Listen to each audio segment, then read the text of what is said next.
It's past, I think. We should probably make a start. Welcome, everybody, to beautiful Eddington for this meeting of the Executive Board of the Greater Cambridge Partnership. I will kick things off, assuming there are no problems.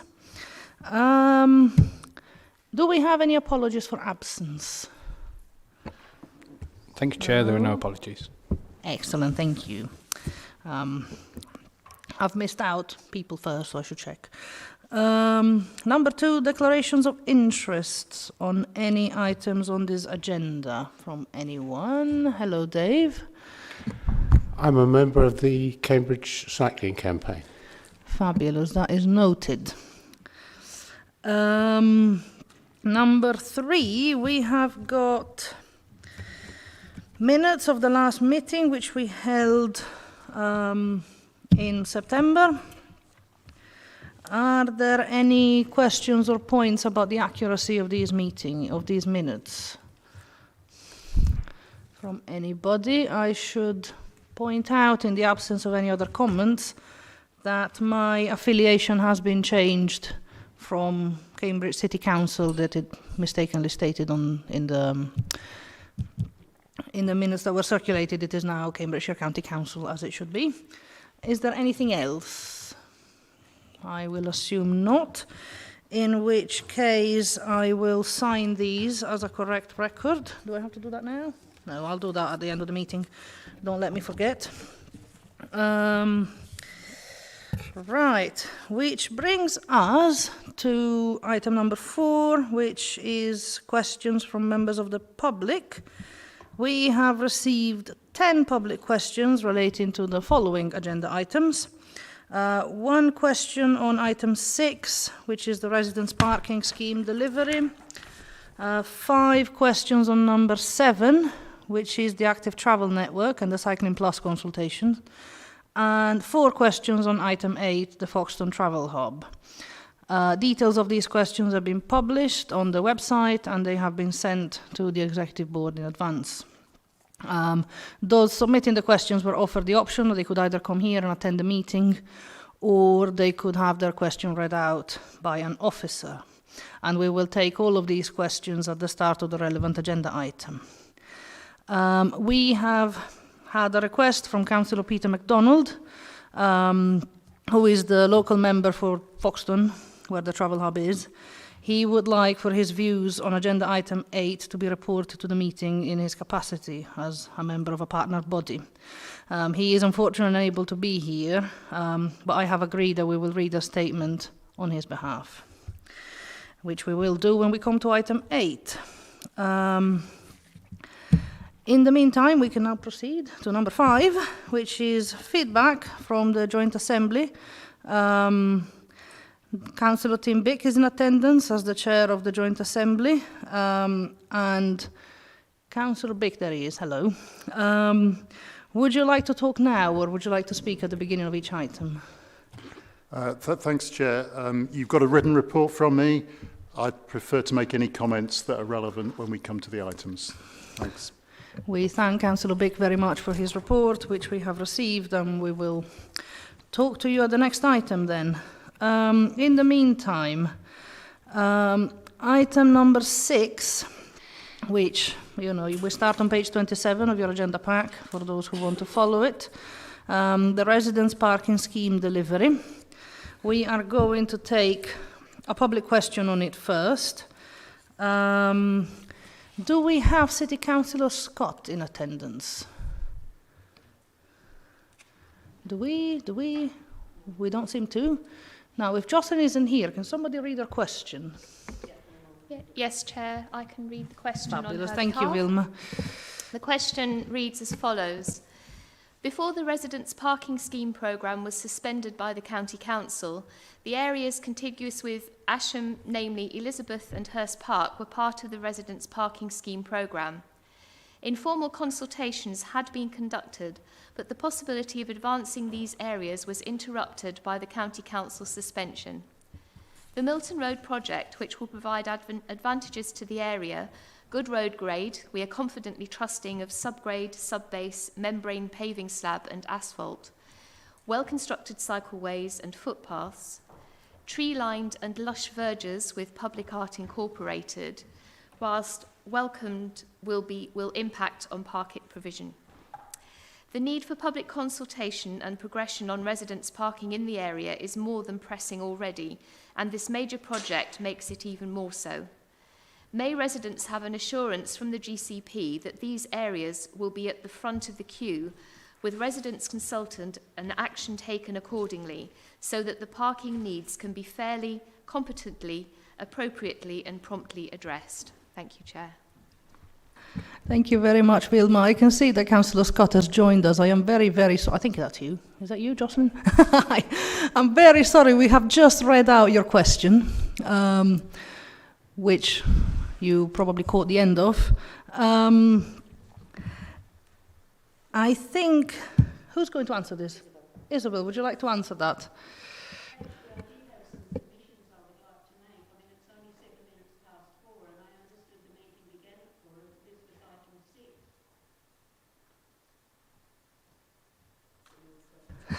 That's fine. Jocelyn, would you like to come and address us then? That's no problem.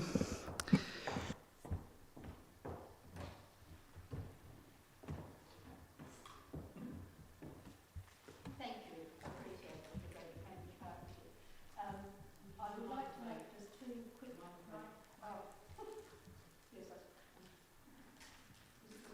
one. Yep, great.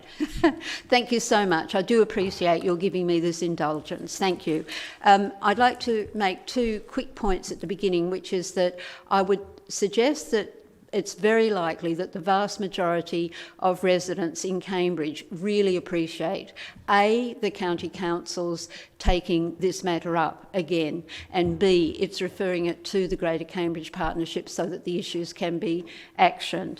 And the points that I would very briefly like to make are, one, in relation to residents, this issue has been an issue ever since the De Freville area was turned into a residents-only parking, and that was long before I became a county councillor in May 2013, and that happened before. And so it put pressure on the areas of Elizabeth, Asham and Hurst Park. And so there's been a problem in this area ever since. No disrespect to those in De Freville, who of course are entitled to have had their matter dealt with. But the concerns are that some of those streets are main feeder streets for cyclists, particularly children, going to Cambridge, the college that's in Gilbert Road, and also the primary school that's in Asham Road. And the residents are concerned about safety from that point of view, because there are commuter cars coming in and going up and down the street seeking parking. There's also, so there's the safety issue. Oh, and the library is there as well, which of course attracts adults and children on bicycles. And secondly, there's the issue of blocking of drives, and also the problem of people coming to park, shoppers, commuters and visitors that are attending outside the area, but that's the area that they target because there is free parking there. I've raised the issue of safety, and then the third point I would like to draw to attention is that of the traders. When traders come, or builders or construction workers come, it's very difficult for them to find anywhere to park, and that's a very big issue. There's also the environmental issue relating to pollution and congestion, and this is an attraction away from park and ride. And we know that the Greater Cambridge Partnership is concerned about ensuring that people get on buses to come into Cambridge if they're coming in, rather than that they drive in their cars. And perhaps the final point I'd like to make, goes to parents who have small children, go out and do their shopping, and then they come back to deliver their shopping and their children. What do? If they leave the children in the car to take their shopping a distance because they haven't got a parking spot, they have to park distantly, then of course they're committing an offence by leaving their children unaccompanied in the car. If they take their children from the car, leaving the shopping behind... Time, Chairman. And go to their house, I'll conclude this, go to their house, they're leaving the children in the house alone to go back and get the shopping. So those are the points I would like to make, and would request that this area that was at the top of the queue retain its place at the top of the queue, and that the concerns be appreciated by the Greater Cambridge Partnership. And again, I thank you very much for having indulged me in this way. Thank you. That's no problem. Thank you very much, Jocelyn, for coming. First of all, before I bring in Isabel, I have seen a Mr. Mayor coming in, and I would like to welcome him. Mayor Dr. Nick Johnson joins us as a non-voting member, sort of companion in this journey. It's very good to see him. Make the time to see us today. Now, back to Councillor Scott's question. Isabel, would you like to answer?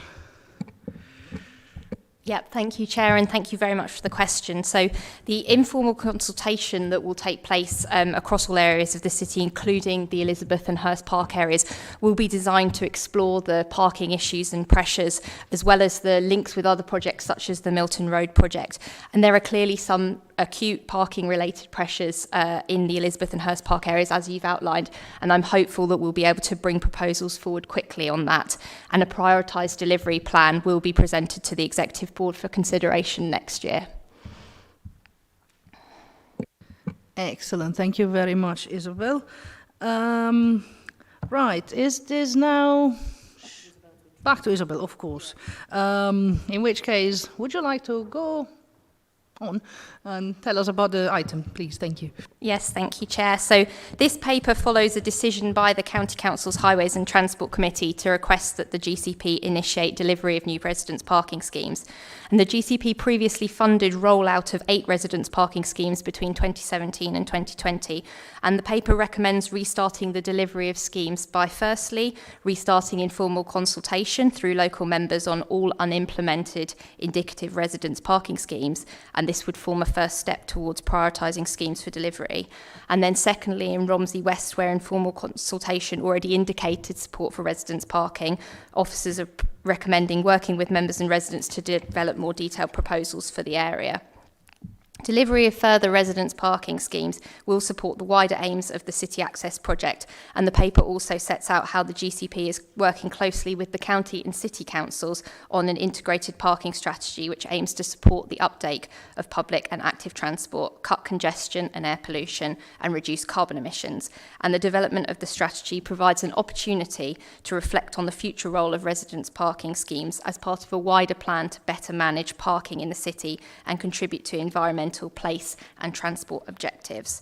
So at this point, the paper is not making detailed proposals about the order of scheme delivery, scheme boundaries, or the form of schemes, but the proposed informal consultation will inform those detailed proposals, which will come back to the Joint Assembly and the Executive Board in 2022, as will the integrated parking strategy. Thank you. Fantastic. Thank you, Isabel. Right. Councillor Bick, do you have anything from the Assembly on this item? Not very much, Chair, and that's, I think, probably good news because there was a big consensus that this was to be welcomed, recommendations that you have supported, and people emphasising that, in a way, this was the natural way forward for this, given that we'd already committed to an integrated parking strategy of which this needs to form a part. So there were no unexpected issues and a lot of support for this. Thank you very much. I also very much welcome this report, and I'm very grateful that we can kick things off on it. Do we now, from the board more broadly, have any comments, any questions, anything at all? I'm trying very hard to see you. Everything is brown in this room. Right, any comments? Going once, going twice? I will take that as general approval in this case. We are very, very happy that this is coming forward, and we will look forward to this being developed. I shall now remind you of the recommendations that we are voting on today, which are as follows. We are going to note the indicative map of potential residence parking schemes and the progress to date. We are going to agree to proceed to informal consultation through local members. We are going to, in Romsey West, where informal consultation has already indicated support for residence parking, agree to work with members and residents to develop the proposals, and we are noting plans for the development of the integrated parking strategy. Are we all happy with these recommendations on block? I will take those as duly agreed. Thank you very much, everyone, and we shall move swiftly on. Item 7, the Greater Cambridge Active Travel Network and Cycling Plus consultation. We have got a number of people who couldn't join us today to ask their questions, so Wilma will now read out the questions from them. Thank you, Wilma. Thank you, Chair. The first question is from Councillor Linda King on behalf of Willingham Parish Council and reads as follows. Willingham is a large village in South Cambridgeshire with around 5,000 inhabitants, but only one cycleway. An inadequate shared use one to the busway at Long Stanton, but not one to Cotton Village College. Numerous comments throughout the report highlight the need for better connections between rural locations and to educate establishments and the adequacy of shared use paths. For example, the executive summary mentions concerns about the use of shared use paths which were felt to result in conflict between active travel modes, the need for more active travel routes around the rural locations and to and from education employment sites. When drawing up proposals for cycleways following the consultation, how will these many comments be taken into account in the provision of new cycleways? And the next question is from Mary Wheater on behalf of the Windsor Roads Residents Association and reads as follows. The Cycling Plus consultation, by its very title, emphasises the importance of cycling compared with other forms of active travel. In spite of this, more than half of respondents reported walking daily, whereas less than half said they cycled daily. Is there a danger of the GCP being influenced by vocal cycling campaign groups to the disadvantage of the quiet majority of pedestrians?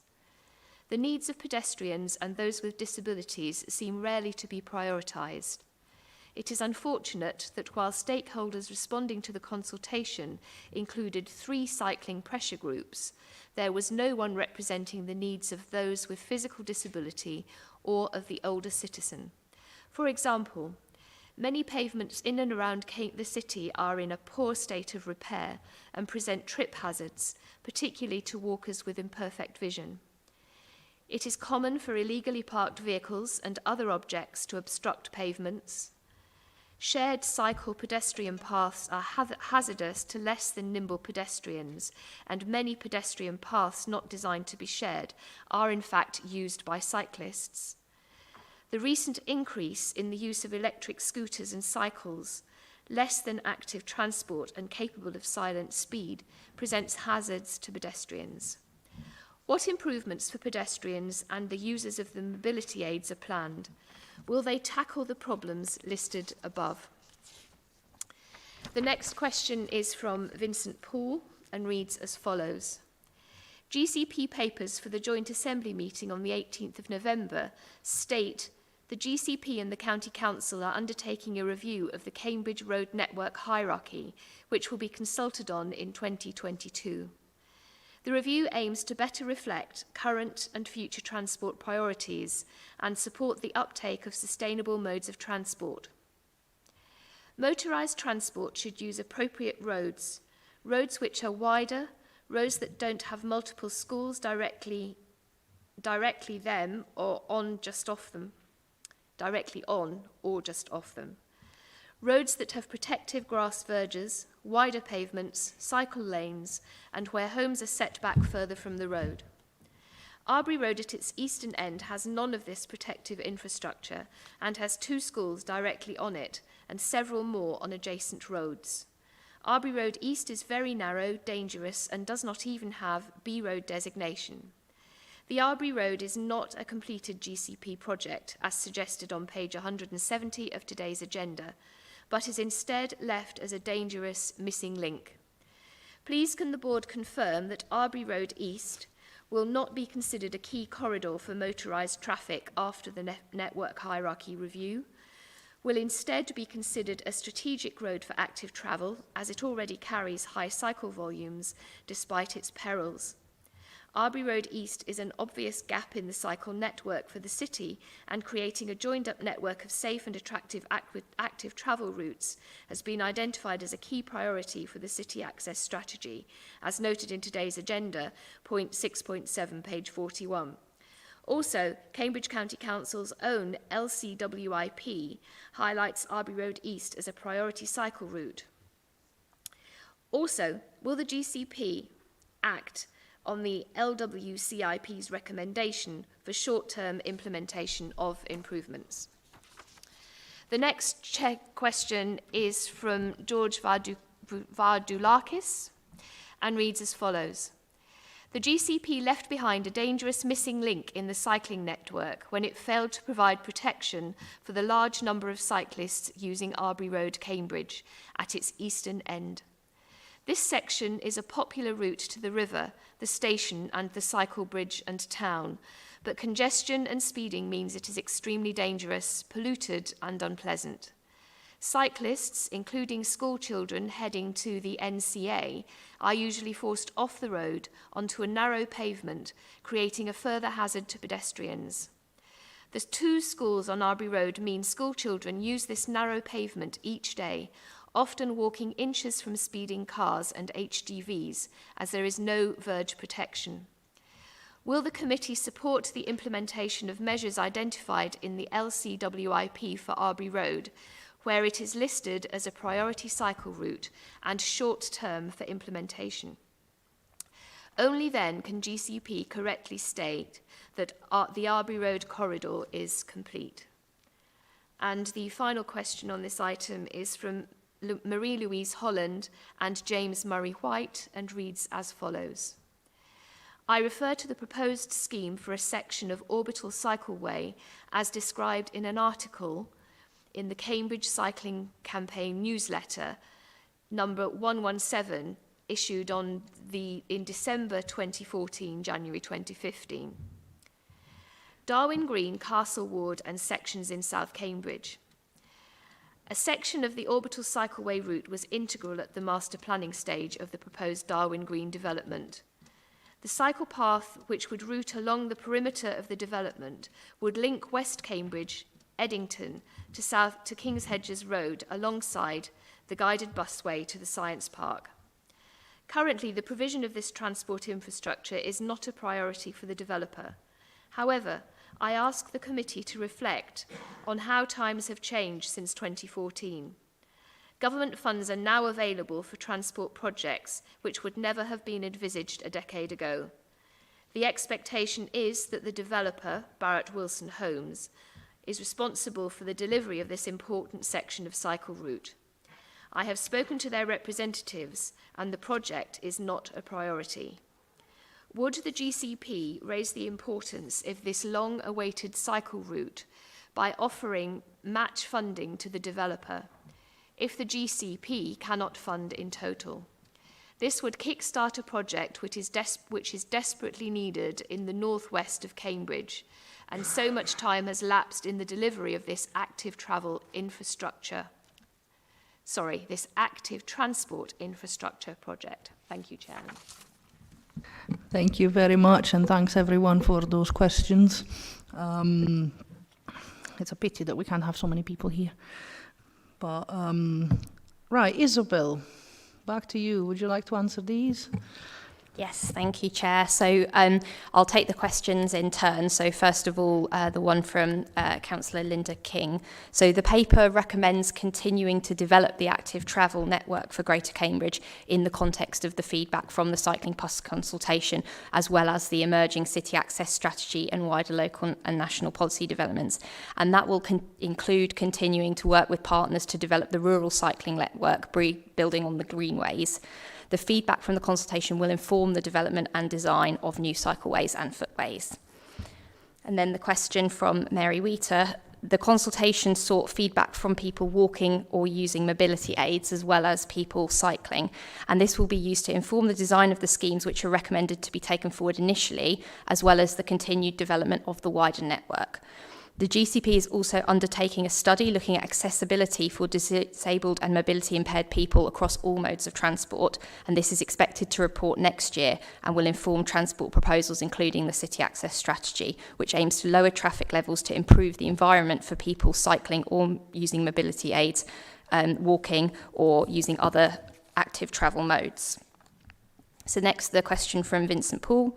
So the city's current road network hierarchy dates from the 1980s, and the GCP is working closely with the County Council and other partner authorities so that this hierarchy better reflects current and future transport priorities. And this will facilitate a more strategic approach to road space reallocation in the city to deliver a step change in active travel provision and improve the reliability of public transport. It would not be appropriate to preempt the outcome of the review, but I have shared a copy of Mr. Poole's comments concerning Arbury Road with officers undertaking the review. And then the question from George Vadoulakis. So the GCP is working closely with the County Council and other partner authorities to review the city's road network hierarchy, as we've just outlined, to better reflect current and future transport authorities. And that review will guide the future implementation of measures such as that proposed for Arbury Road. And then the final question from Mary Louise Holland and James Murray White. So we understand that the orbital cycling route referred to forms part of the planning permission for the developer, and that they therefore have responsibility for funding and delivering this scheme. So it would be inappropriate for the GCP or any other public funding to be used for it. We have requested that the County Council as the Highway Authority provide an update on the current situation to you. Wonderful. Thank you very much, Isabel. Would you now like to introduce the report? Thank you. Cool, thank you. So this paper follows a consultation in the summer which sought feedback from the public on priorities for active travel, including 13 routes that had been identified as key missing links in the active travel network. And the consultation built on analysis which was presented to the Joint Assembly and Executive Board earlier in the year. That analysis built on the draft local cycling and walking infrastructure plans to consider how the GCP could consolidate its existing investment of over £130 million in the active travel network. An indicative envelope of £20 million was used based on the future investment strategy agreed by the board in December 2020. Over 1,000 people responded to the consultation, and there's a summary of this at section 3 of the report with the full consultation report, appendix 1. So I'm not going to go through in detail, but just to highlight a few things. So the results did show a good spread of respondents from different areas and different modes of transport. Safety, lower traffic levels, more direct routes and segregation all came out as key factors in people's decisions to use active travel modes. 8 of the 9 priorities for investment were seen as very important or important by the majority of respondents, and these included improving junctions, creating a joined-up network, improving the most used routes, and improving routes to schools and large employment sites. 7 of the 13 corridors were chosen as a priority by at least a fifth of respondents, with the Hills Road corridor attracting the most support. So the responses to the consultation suggest there is a high level of support for further investment in the Greater Cambridge Active Travel Network. So continuing to develop this and deliver this network in the light of the consultation feedback and wider policy developments is going to be a key part of creating an attractive and cohesive sustainable transport network. At the same time, we currently have an allocation of £20 million for further active travel improvements, and the delivery of the whole network is likely to cost substantially more. And therefore, the paper recommends moving forward with a twin-track approach. So firstly, moving forward with 2 schemes, active travel improvements for the A1134 North-South, so Pern Road, Mowbray Road, Fendon Road, including considering how a scheme could improve provision for cyclists at the Addenbrooks roundabout, reflecting the priority given to junction improvements in the consultation. And secondly, active travel improvements for Hills Road, from Hills Road Sixth Form College to the junction with Regent Street, Gonville Place and Lensfield Roads. And these schemes are suggested based on a revised prioritisation of the 13 identified missing links, which incorporates the extent to which the scheme addressed priorities for investment in the consultation, as well as the level of support the scheme received. And these schemes would proceed to preliminary design and strategic outline business case and come back to the Executive Board in mid-2022. So secondly, the recommendations suggest continuing to develop the active travel network in the context of the consultation feedback and wider developments. The city access strategy has identified creating a joined-up network of safe active travel routes as a key priority, and in September, the Executive Board agreed a roadmap to deliver a final package, which would include lower traffic levels and a revenue stream to fund further active travel improvements as well as bus service improvements. And so the development of the wider network would therefore proceed in parallel with the agreed roadmap for city access, which is set out in the paper. Thank you, Chair. Thank you very much, Isabel. Right. Councillor Bick, do we have any comments from the Assembly? Thanks, Chair. Yes, the Assembly supported all the elements that are now your recommendations, and we too received some pleas from members and people who came along to speak to us in support of particular schemes that are on the longer list here. And I think it underlined for us that actually there are no bad schemes on that list, and we would like to see all of them delivered in the course of time. There was a moment where we asked ourselves whether we wanted to take apart the analysis that had been done to arrive at the priorities proposed, and I think, well, I know that we had a consensus that that was not a sensible way to go, and that the two that have been recommended for further action are the ones that we would like to support going forward on the basis that that is an objective approach. The other element of our discussion was about how we could see more schemes delivered off this list, and I think for many of our members present, there was an important relationship with the current Making Connections exercise that we're consulting on, in the sense that not only would that have the capacity to provide some funding for further schemes down the list, but it would also provide more capacity within the highway network, road space for that sort of scheme, these sort of schemes to proceed. So an important relationship, I think, that we wanted to underline to the board, but we're happy with the recommendations. Thank you. Thank you very much, Councillor Bick. Right, the rest of the board now. Do we have any observations, questions, comments, anything at all? Trying to see Neil.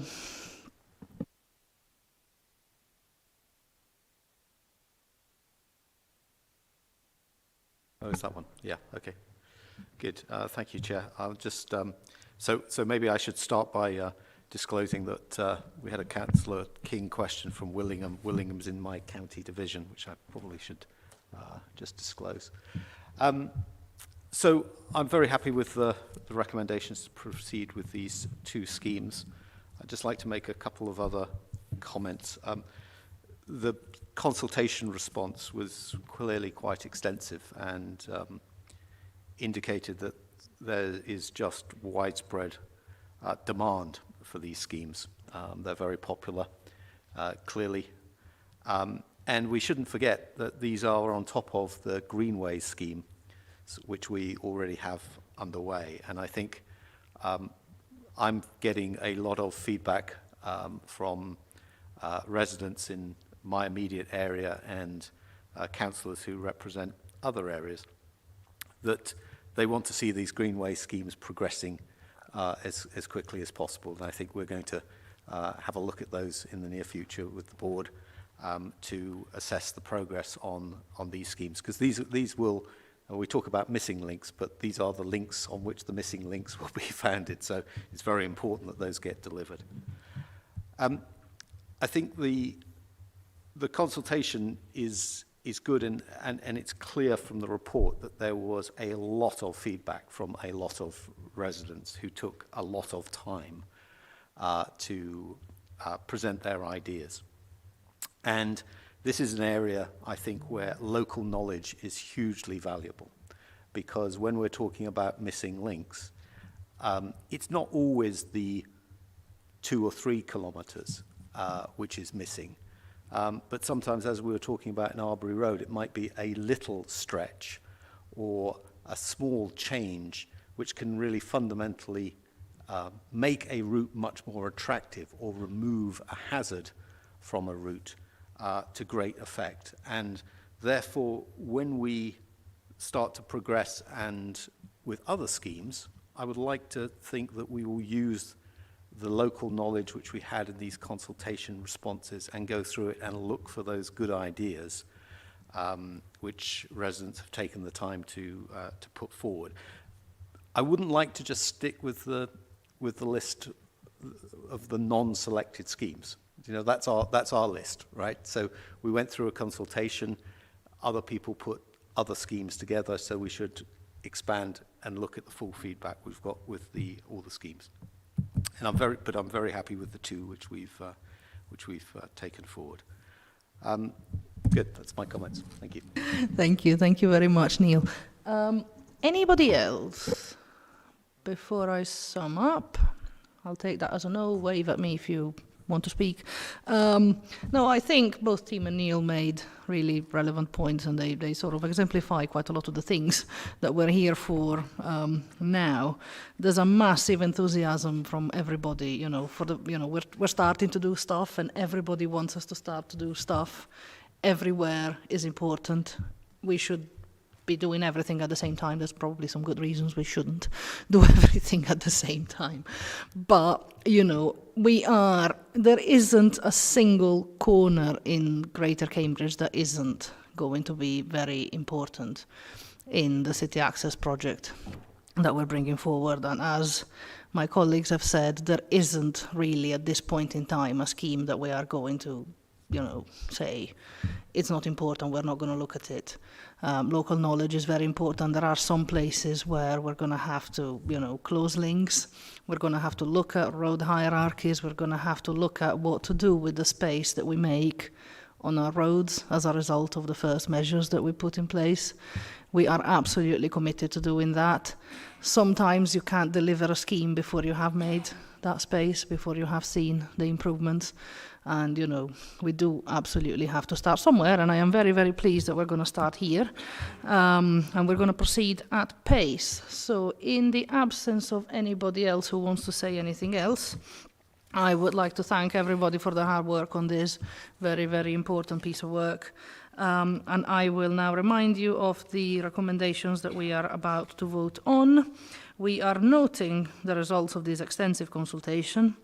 We are agreeing to prepare preliminary designs and outline business cases for the AWEL 134 north-south scheme, including the Adderbrooks roundabout, the Hills Road, Sixth Form College, Regent Street area, and we are agreeing to continue to develop the active travel network in Greater Cambridge in the context of city access.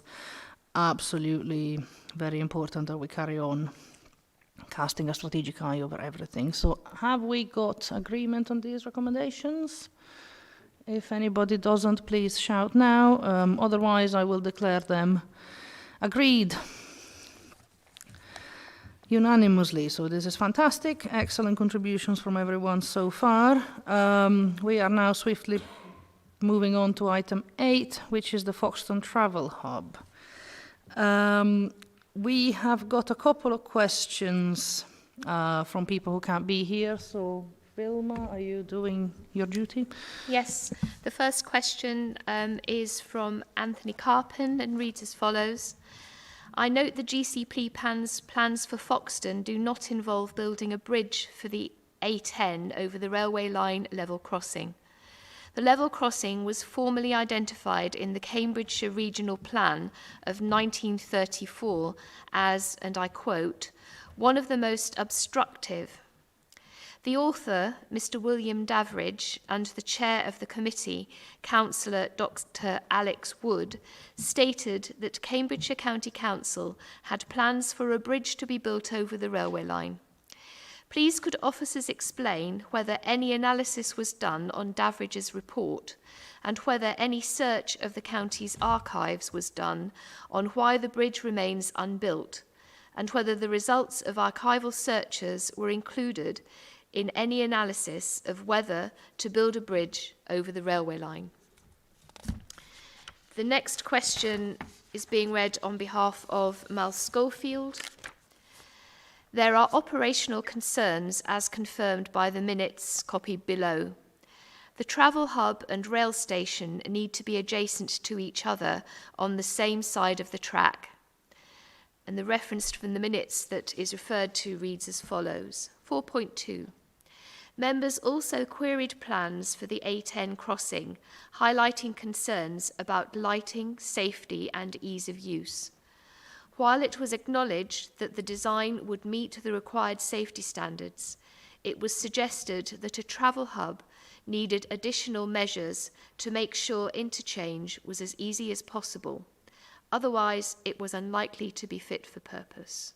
And that's the end of the quote. The question continues. The strategic significance of a travel hub south has not still been addressed. As referenced in a recent question to the Assembly, the reference from East West Rail included as background information with the published question illustrates the issue well. Foxton as a travel hub, Whittlesford as a parkway are designed to add capacity and choice to motorists accessing the city and biomedical centre. In addition, there is the existing park and ride at Trumpington and a proposed higher capacity park and ride at Hawkston. Neither offers the choice of transfer from road to rail. Does the board consider the proposal of strategic value as part of this future triple rail corridor? Thank you, Chair. Thank you very much, and thank you to those who submitted these questions. Now, I think we have a couple of people in the room to ask more questions. Do we have Andy Brown from Foxton Parish Council? Would you like to join us, please?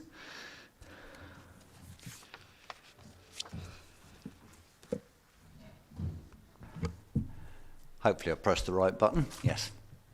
Thank you for the opportunity to do this. I shall endeavour to stick to the timescale. You have 3 questions as submitted, and just to try and put things in context, I represent Foxton Parish Council. I've been the active person engaged in this travel hub proposal, and Foxton Parish Council has always said that, you know, should a true and correctly designed travel hub be proposed, that we might support it. But unfortunately, I don't think we've actually seen that yet with anything that's been put on the table. Specifically, we think that some joined-up thinking is needed. At a recent meeting I organised with our MP, our county councillor, Network Rail member, a representative from the Mayor's office and neighbouring parish councils, we all came to the conclusion that some joined-up thinking is needed with things like as was mentioned in a previous question, the rail crossing. I mean, the rail crossing is a disaster at the best of times, let alone putting a travel hub next to it. And we'd like to see a link with the travel hub, should that go ahead, but also to a bypass or something to do with the crossing that links up with a bypass around Harston as well. In other words, join all these things together. Because the worry is that you put the travel hub where you're planning to, and there will be nowhere to put a road bypass should that ever happen. And we think that, you know, at the absolute minimum, now that the travel hub has shrunk from 900 spaces to 200 spaces, and thinking of some joined up activity, that the business case, as originally proposed, is woefully out of date and needs revising. But our biggest concern is safety. I note that allegedly it is safe, but if you've ever tried crossing the A10 with a wheelchair at Foxton, don't do it. It's a nightmare, and to ask people to cross the A10 on the level, okay, with a 30-mile-an-hour speed limit, it's going to be a nightmare. And then you're asking them to also cross on the level without any traffic lights or anything, the end of Station Road, where there are always queues of traffic and cars. That cannot be safe. Similarly, you're asking pedestrians to cross 2 cycle paths at right angles, and then with a gap of about 1.5 metres to then try and cross the road and another road. I won't do it. It's going to cause chaos. And people are going to get trapped on the level crossing when the gates come down. It happens already. I saw it only a couple of nights ago. And last but not least, the Parish Council would like to ask you to consider mothballing or dumping this scheme. Because apart from the fact it's an accident waiting to happen, we don't think it is a proper multimodal travel hub. That's so difficult to say. There's some provision for cycling and so on, but the idea is to take people out of their cars, not to encourage them to use their cars, and provision of cycle routes to our neighbouring villages, such as Barrington and Falmere, is a must if you want to get people to cycle and then get on the train, for example.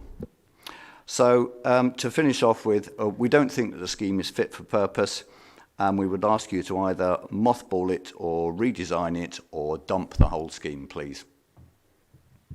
Thank you very much for coming. Right, we do have somebody else. Amanda, do we have Amanda Hopewell from Barrington Parish Council? Would you like to join us?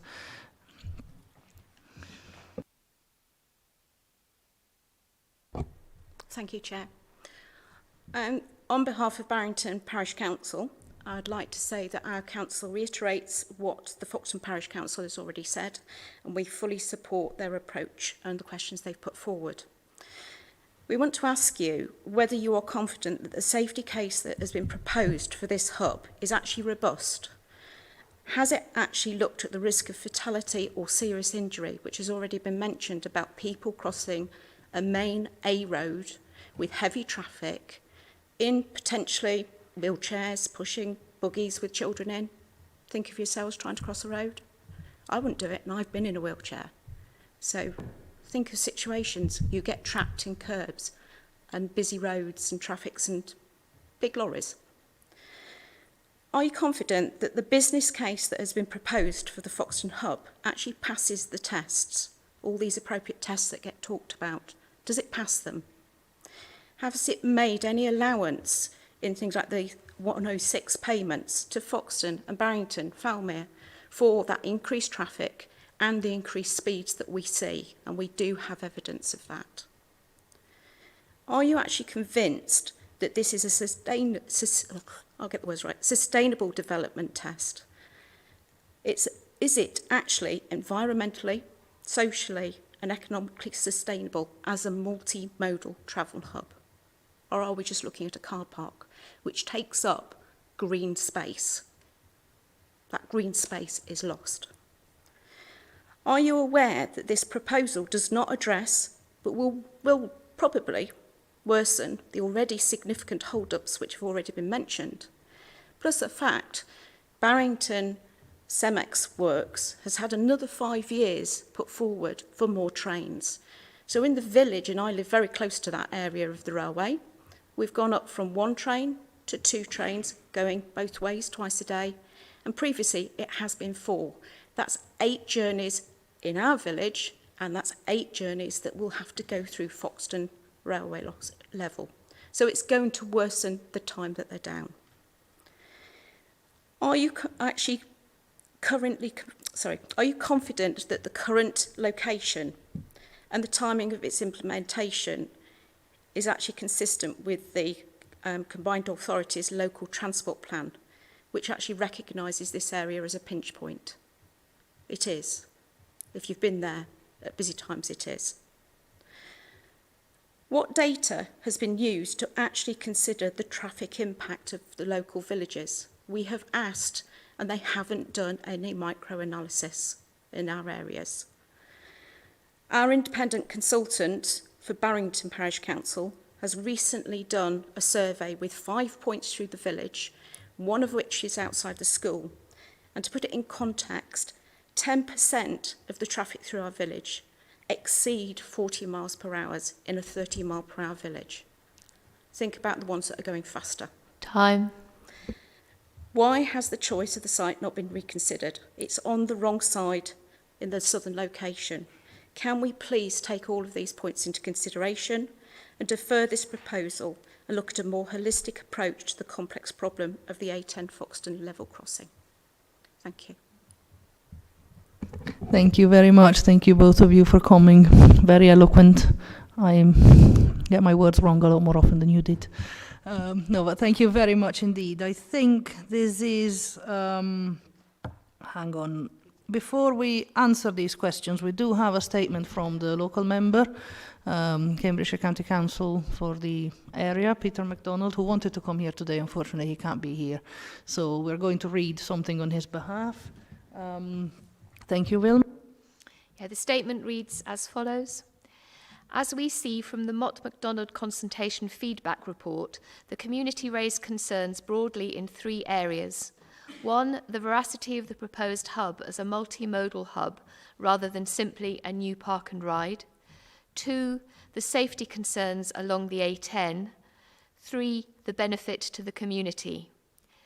As local county council representative, I would endorse these concerns and ask the officers to address in further detail before the hub progresses. In particular, I would like to see more tangible evidence of it being a multimodal hub with regular electric buses reaching to the villages in Falmere, Foxton, Barrington, etc. Currently, I don't see that it passes the threshold of a real hub, which is what everyone is seeking to achieve. Regarding safety, I will be asking County Council officers for their critical assurances on road safety as users will have to cross the very busy A10. As you know, we saw a terrible incident last year north of the city on the A10. It would be unconscionable for us to create new risks on the A10. Regarding the community benefit, I think it is fair to request that a proportion of any parking revenue is shared with the community for active travel development to enhance the multimodal nature of the hub. I believe these areas should be addressed in the submission to county planning so that members of that committee do acknowledge the concerns and are able to make a determination with this additional information. Thank you. Thank you. Thank you very much, Vilma. I think this is all in terms of questions, in which case, Peter Blake, would you like to answer? Thank you. Thank you, Chair. In terms of Anthony Carpin's question, he's quite right. The travel hub scheme doesn't include a bridge or a bypass of the A10. It focuses instead upon sustainable transport measures to reduce traffic within the area, and as such we haven't undertaken a review of Mr Davidge's work to date. In terms of Mal Schofields' question, a number of points he raises. So again, the travel hub seeks to offer users the benefit of quicker, attractive, reliable public transport services in the area, thereby avoiding the congestion and the journey time delays that are currently experienced on the A10. This is particularly the case when Cambridge South Station comes along, as is now currently planned for delivery. The travel hub is due to complete in 2024. The scheme has been closely developed with both Cambridge South Station but also the Cambridge South West travel hub. In terms of Network Rail, East West Rail, we are awaiting, as I'm sure others are, an update from East West Rail following their recent consultation. Turning to Andy Brown's question, again, the scheme is being developed to promote sustainable traffic modes, not to move the problem of traffic, such as a bypass of the area.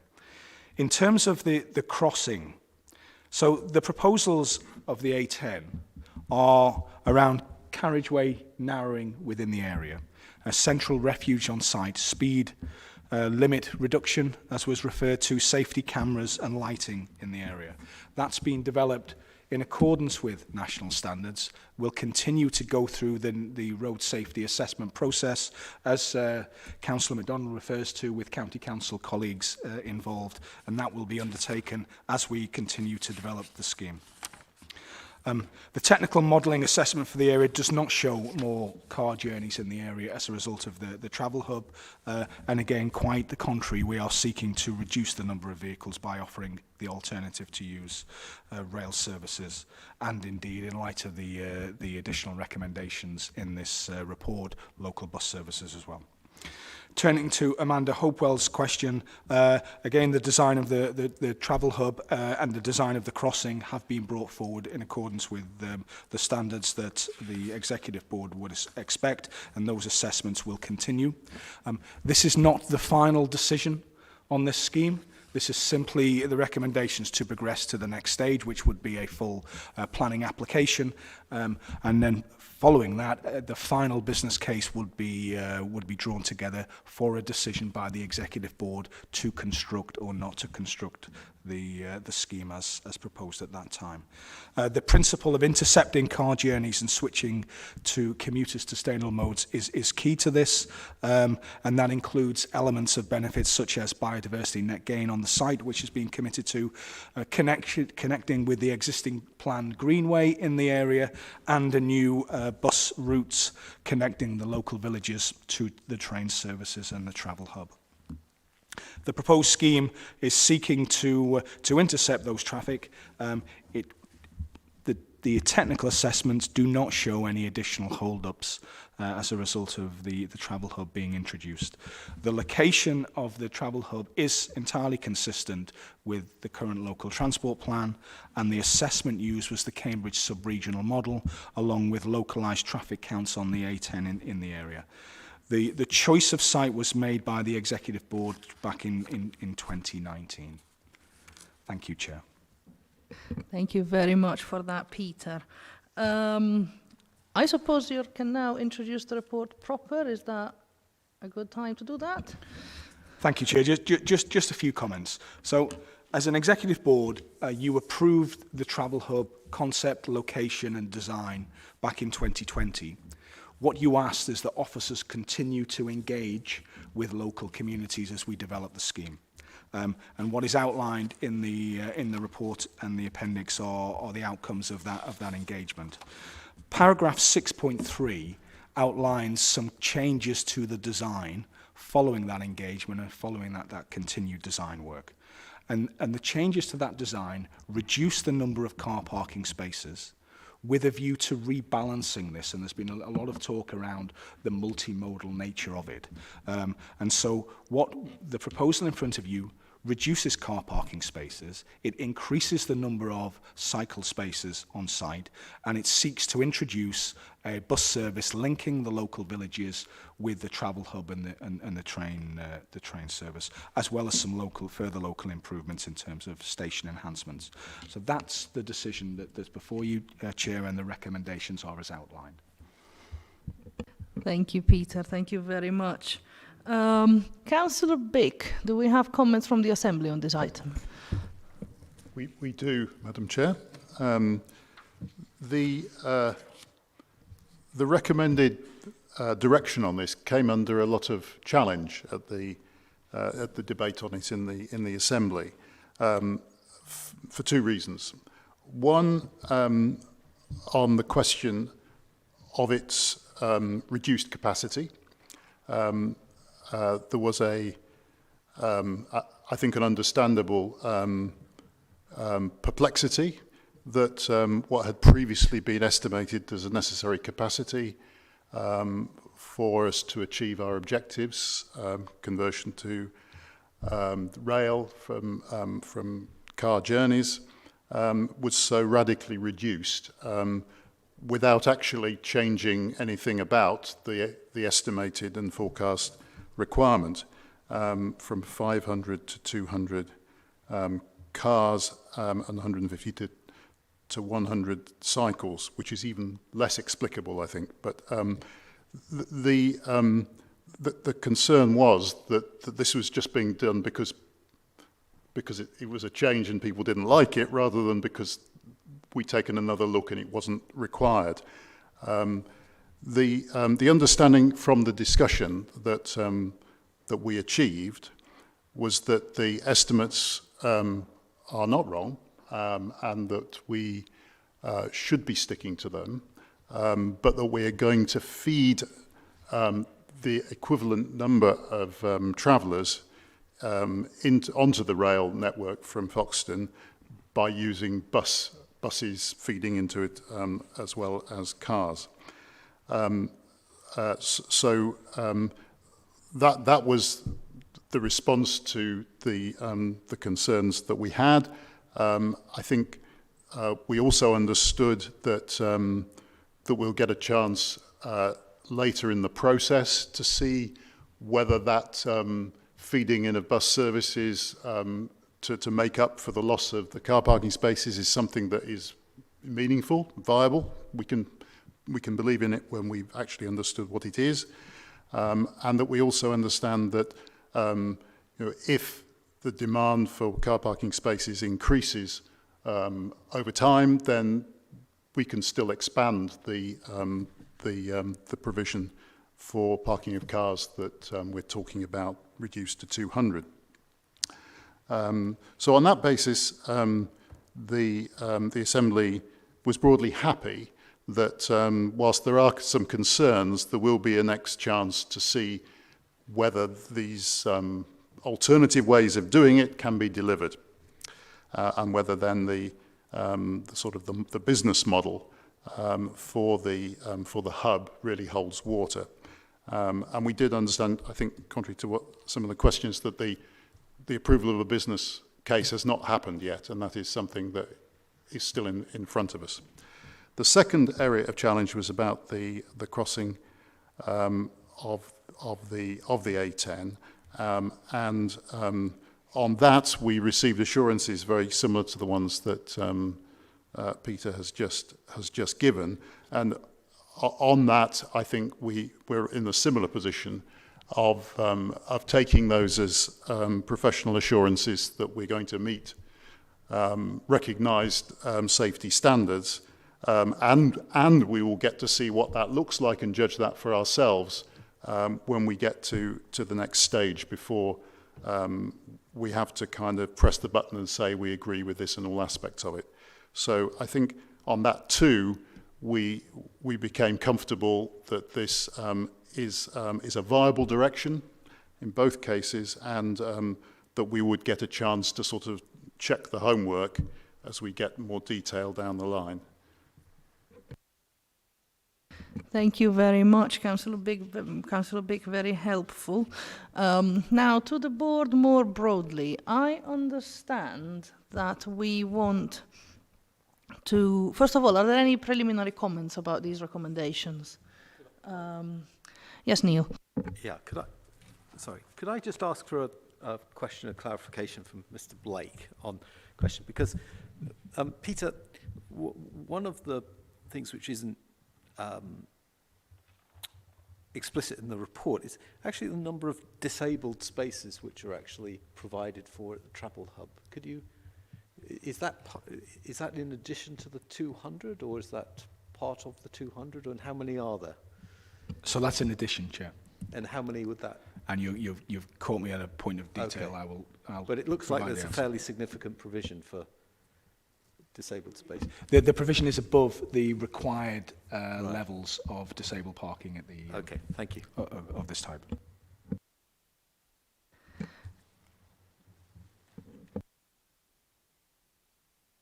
Right, is there anything else? Because I was...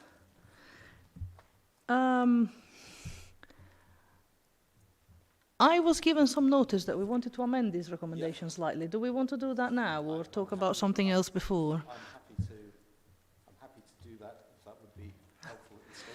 Unless anybody has any comments about the recommendations as they currently stand, we should probably hear what Neil has to say at this point then.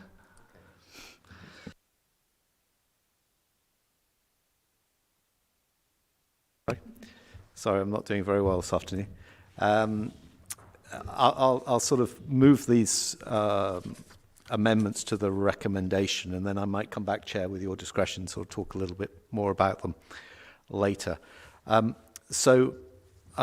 Essentially these, and I think some of the comments of the questions which we've had and the feedback from the Assembly has raised sort of two issues really in my mind, one of which is around the importance of the safety issues of the crossing, and secondly around the ensuring that the multimodal nature of the travel hub is captured and crystallized in the recommendation. So what I would like to do is propose that we address those issues explicitly in the recommendations. They're implicit.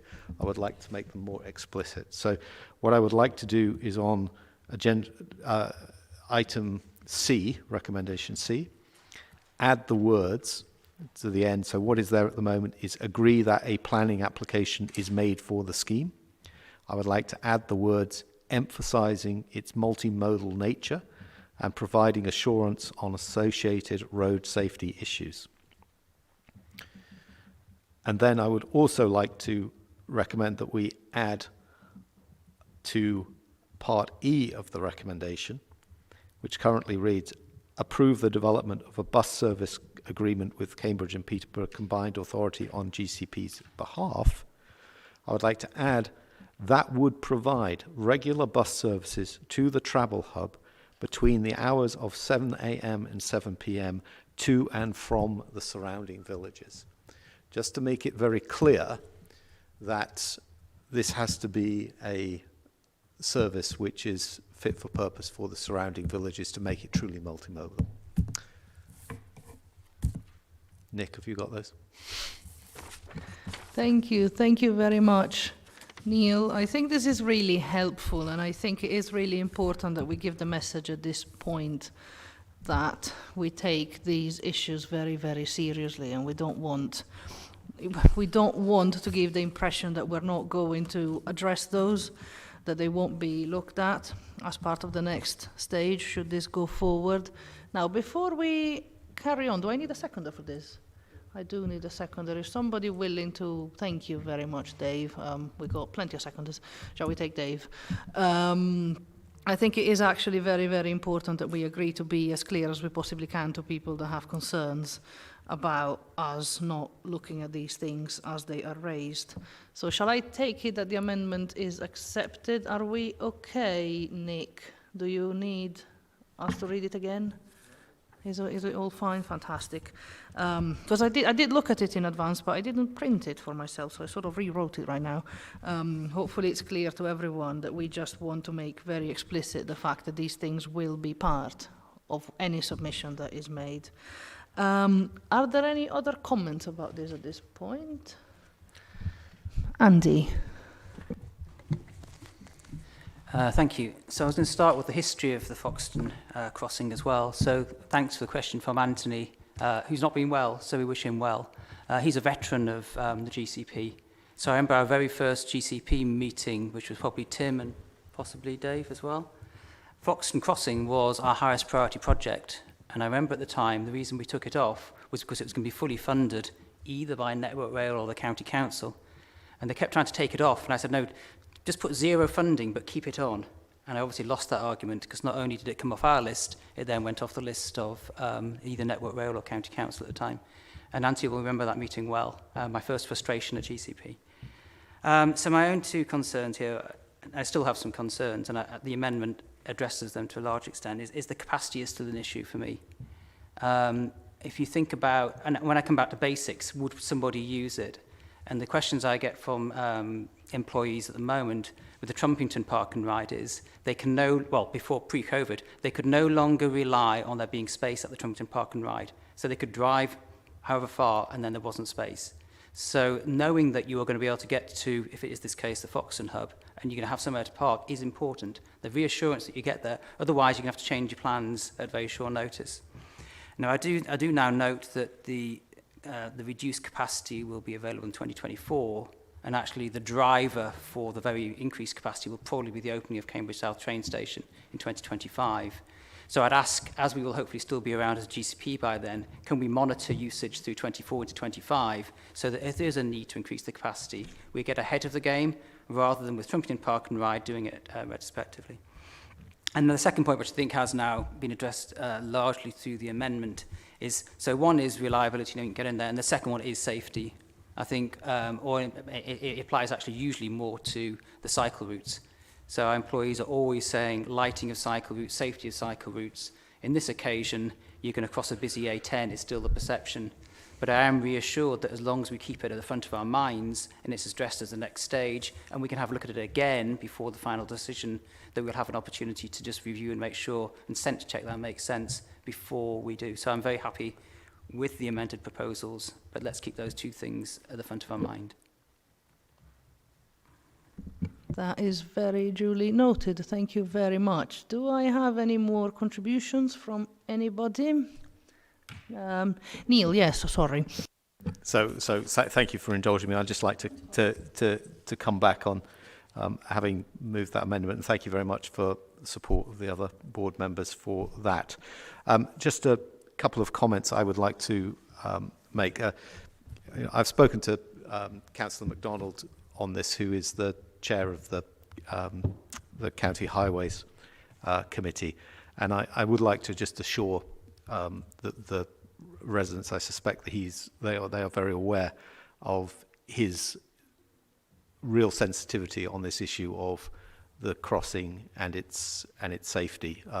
He has been through the experience of the A10 fatality and knows very well the issues associated with making sure that crossings of main roads are safe.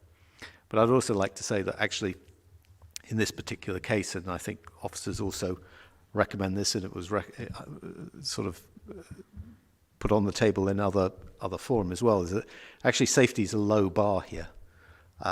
It has to be a crossing which is convenient too as well, because unless it's convenient, it won't be utilised.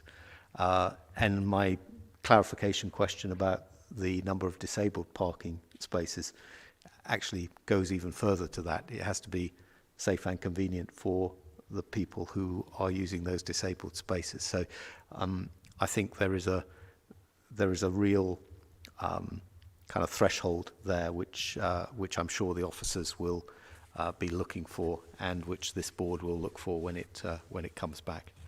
And in terms of the issue on the surrounding villages, I very much sort of hope that you sort of recognise the changes which would be made in the scope of this scheme, as Andy Williams said, by reducing the number of parking spaces. The coherence of this scheme is now dependent on people using other modes of transport to get to Foxton. Hence the reason why I wanted to move the amendment to be very specific about the accessibility by buses to the Foxton travel hub from those local villages. That is important, and that, if utilised, will actually have the effect of reducing the amount of traffic, hopefully through those neighbouring villages, as people were using that mode of transport as well as active transport to get to the hub. So we've got a sort of different coherence now of this scheme, which I welcome, around the use of buses and the use of active travel in making this scheme work. And I'm sort of comfortable with proceeding with the recommendations. I think this is not an easy scheme, but I'm comfortable with proceeding, and I also emphasise the amount of importance I personally place on making sure those bus services are in place. And I'm looking to the Mayor here because I know very much this is near and dear to his heart, but this is a good example of where the kind of linkages of buses to communities who otherwise are quite remote can have a real positive effect in terms of modal shift for communities. Thank you. Absolutely. Dr. Mayor, would you like to say something at this point? Yep, a nice segue into probably what will be my only talking at this meeting. I sit here, as I have done before, because I want to demonstrate the ability for the combined authority and the team to work with the Greater Cambridge Partnership. One of the recommendations, however, does specifically mention the organisation I lead. It will be very much on the radar of the combined authority. I know there's been increased levels of conversation between our two organisations, and as I speak as somebody who's been delighted to see how the dynamic demand response transport trial is now working in West Huntingdonshire, I'm really hopeful that how that is particularly linked in for rural communities in West Huntingdonshire to access the train services at St Neots and indeed Huntingdon. I would like to think this is as a positive trial, and it's in the course of time certainly something that I think could easily be modelled elsewhere across the whole of Cambridgeshire and Peterborough, and I can't see any reason why that wouldn't be a successful and adopted in this area should this plan go ahead.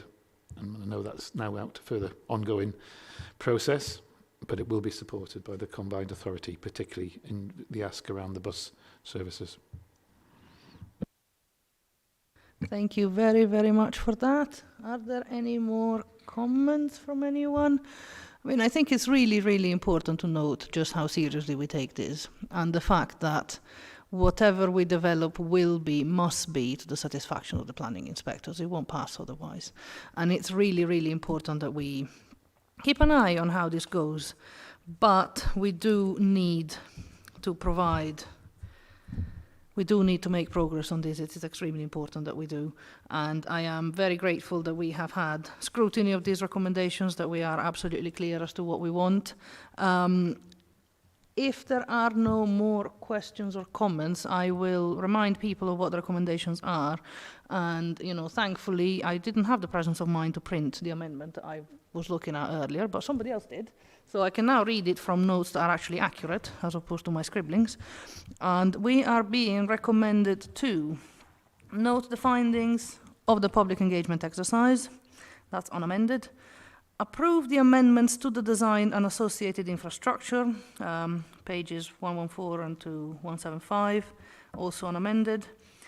Agree that a planning application is made for the scheme, emphasising its multimodal nature and providing assurance on associated road safety issues.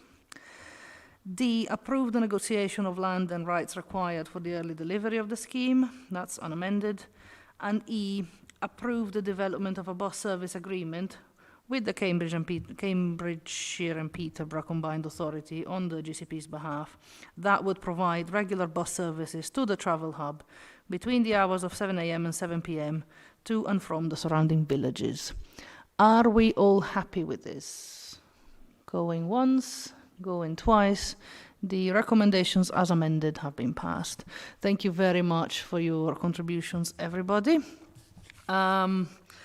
I will now have a look at what's next, which, given that we were on item 8, it is now probably going to be item 9. The electricity grid reinforcements, update and next steps. We don't have questions on this, which means we are going to go straight to Rachel, who will talk to us about it. Thanks very much, Chair. This report provides an update to the board on the project aimed at addressing the shortfall in capacity in the electricity grid, which is needed to support the growth of jobs and homes in the area, as well as underpin our ambitions for the electrification of transport, and ask the board for agreement to progress to the next stage. As previously discussed, we're addressing what is essentially a flaw in the operating environment for power supply. In fast growth areas such as Greater Cambridge, where the system only responds reactively to demand, there is a risk that delivery of additional jobs and homes is held up for many years. In essence, the concept set out in the report is that we use GCP funding to invest in 2 new substations and then claim back the majority of the costs once new applicants seek to connect to the grid. This is a highly regulated environment, and the report and attached business case set out different aspects in more detail and make the case for GCP investment. If we don't do this, there is a risk that nearly 6,000 homes and 270,000 square metres of employment floor space committed to in the local plan cannot be delivered. The City deal was agreed in order to unlock barriers to growth, and lack of power or slow delivery of increased capacity represents a significant block which we can use GCP resources to unlock. If we did both substations as proposed, we would increase the amount of available power in Greater Cambridge by nearly 30%. The energy demand analysis that underpins this business case has been provided from known planning commitments, but in addition to jobs and homes, we also believe there will be even more demand from public services such as health providers, with the growth in hospitals on the biomedical campus, as well as the potential for further growth from the anticipated in the next local plan, currently out for consultation, as well as through our ambitions for the electrification of transport. Our work to date has helped to make the case with UKPN, resulting in these substation proposals being included in their latest bid to Ofgem. However, the outcome of that process will not be known until the end of next year at the earliest, and as timelines are so critical, we believe it is appropriate to twin-track our work to full business case, clarifying some of the outstanding issues along the way so that we are ready to commission construction of the substations in 2023 if that is still required. The recommendations for the board are set out in section 2. We're asking for your agreement to progress the project in that way. Thank you, Chair. Thank you very much, Rachel, for that. Do we have any comments on behalf of the Assembly, Councillor Bick? Thank you, Chair. As your written report says, there was a wide range of views expressed on this item. Quite difficult to say one particular view was representative of all, but the consensus, I think the balancing point was clearly on the side of going ahead as is recommended. The other argument, just because that's not expressed anywhere else in your papers, is that although it can be argued that this is relevant to the core principles of the City deal, it's an area in which we lack competence, and it's also an area where there is a proper body to deliver, unlike much of our work in relation particularly to transport, where if we were not performing what we do, then no one else would. But that was not the majority view, and so the indication I need to give to you is that there was no call to stop what is in process here. What there was a very united call to the board to ensure that we get our money back. That was how it actually originally got onto the radar screens and our agendas, on the basis that this would actually deliver a return to us. So there was a dim view of the prospect of it emerging as a cost to us. So I think that really is the summary of the view. But a wide diversity of opinions and no call to stop. Thank you. That is very, very helpful indeed. Right, whereabouts are we now? I think we should just discuss this amongst ourselves, assuming there are any questions or comments from anybody. Please wave. Please wave a bit more, because I can't see anyone waving. In which case, oh, hello, Neil. Sorry, I can't let this pass without making a comment. So I'm very sympathetic to the need to progress this on the basis of removing constraints to growth. That's why we're here. However, I think the balance of what Councillor Bick has just reported from the Assembly is really worth dwelling on and worth re-emphasising, is that this is really us plugging a gap because there's a failure of the regulatory system around UK power networks.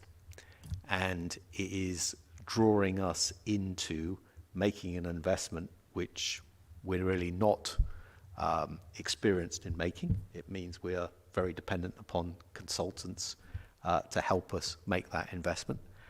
And that creates all sorts of potential coordination problems, issues, which would have been much better resolved if UK Power Networks had a regulatory incentive to anticipate the growth in the area and take that on board. And I know officers have made that point to Ofgem, and I'm very pleased that they've made that to Ofgem. I just hope that they keep on making that point to Ofgem. So this is somewhat bewildering as to why we're put in this situation, but I acknowledge that we're in this situation and that is our role and we should fill it.